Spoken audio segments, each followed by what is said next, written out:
today. Mr. Zaree, over to you.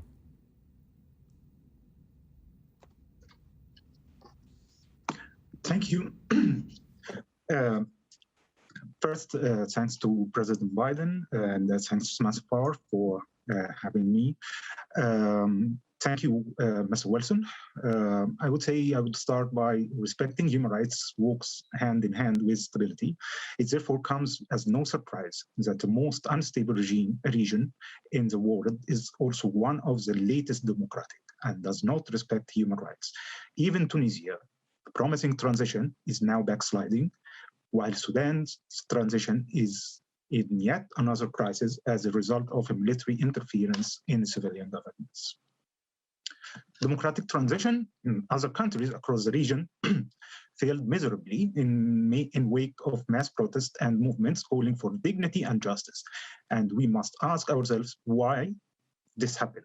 In my opinion, the international community was obsessed with restoring order more than supporting democratic transition.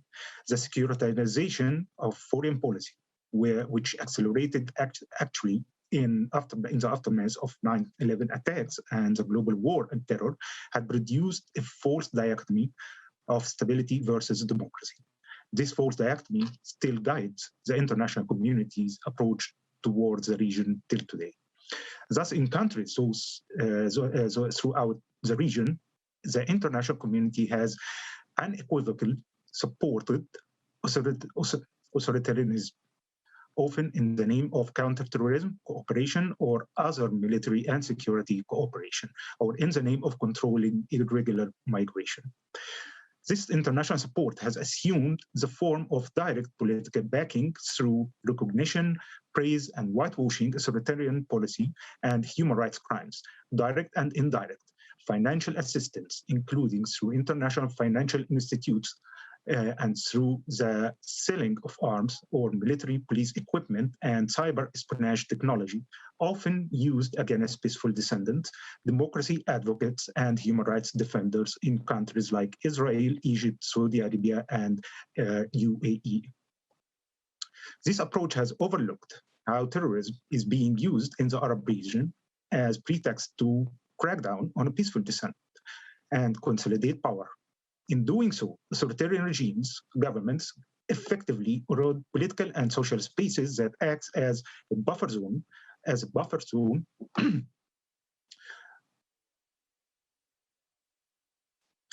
against radicalization and civil conflicts. Take, for example, Saudi Arabia, Morocco, Egypt, Algeria, and Israel. 2 weeks ago, the organization that I represent, the Cairo Institute for Human Rights Studies, hosted a parallel regional forum to this summit. More than 20 human rights defenders from across the region gathered to discuss this summit, what this summit for democracy should do. The message is clear and simple, and I would like to take this opportunity to convey it. In order for this summit for democracy to genuinely foster the growth of democracy and successfully stand against the global resurgence of authoritarianism, states dedicated to the promotion and protection of democracy and rights-based global order must adopt a different approach to the foreign policy. This approach moves beyond treating democracy as a theoretical tool and instead place it within a framework that is interdependent and equal in importance to issue of stability and security. You still have the chance to implement this through new targeted policies toward Egypt, Libya, Tunisia, Morocco, Sudan, Yemen, Saudi Arabia, and Israel. MENA participants in the parallel summit emphasized that the securitization of foreign policy is essential first step towards making a shift to policies that genuinely supported democracy and encourage greater respect for human rights. Such a step would include downsizing military assistance in favor of assistance directed towards human rights education and development. Additionally, all forms of assistance must be subject to strict adherence to international human rights standards. Finally, the international community should mobilize its effort to put an end to the misuse of counterterrorism policies to target peaceful political opposition, crush independent society, and consolidate authoritarian power. States should take measures to adopt recommendations issued by the current and previous special rapporteurs on promotion of protection of human rights while countering terrorism, including establishing a global definition for the crime of terrorism and set up a criteria for what constitutes terrorism. To end, both democracy and stability are possible in the Arab region. Not only are they possible, but they must both be present for the other to exist.